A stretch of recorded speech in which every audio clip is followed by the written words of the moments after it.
काय झालं? Not reachable येत आहे.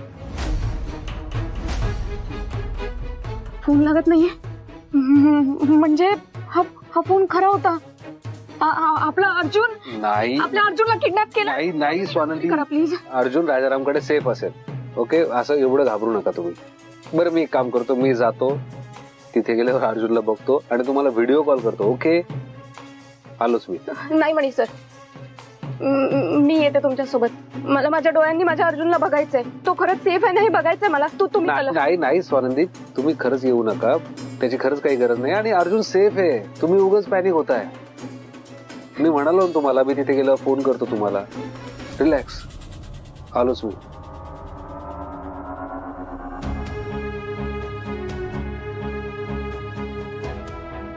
आमचं चुकलं.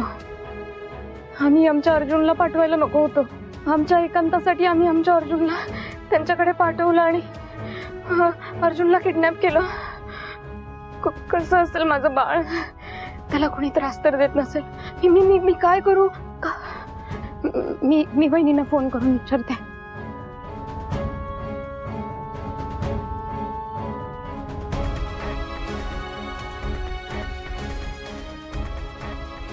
वहिनीचा फोन लागत नाहीये.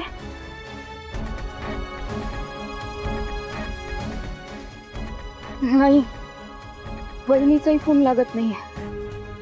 राजाराम दादांचाही फोन लागत नव्हता. म्हणजे हे दोघंही अशा ठिकाणी आहे जिथे रेंज नसणार आहे. आणि माझा अर्जुनही यांच्याच बरोबर आहे. म्हणजे यांनी राजाराम दादा आणि वहिनीला काही केलं तर नाही ना? माझा अर्जुन, माझा अर्जुन. देवी आई, आमचं चुकलं. आम्ही आमच्या एवढ्याशा जीवाला, आमच्या अर्जुनला आमच्यापासून लांब ठेवायला तयार झालो. पण आमच्या चुकीची शिक्षा आमच्या अर्जुनला देऊ नकोस प्लीज. त्याचं रक्षण कर प्लीज, त्याचं रक्षण कर.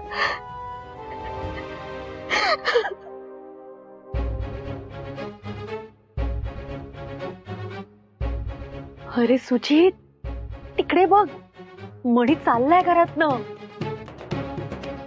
यस सुजित, तुझ्या प्लॅनचा पहिला टप्पा सक्सेसफुल झाला. पहिला टप्पाच नाही तनिष, पूर्ण प्लॅन सक्सेसफुल होणार आहे. हा मणी आता राजारामच्या घरी जायला निघालाय खरा, पण तो राजारामच्या घरी पोहोचणार नाही. कारण माझी माणसं त्याला रस्त्यातच गाठणार आणि त्याला संपवणार. आता जाताना 2 पायांवर चालत जातोय ना मस्त, पण बिचारा मणी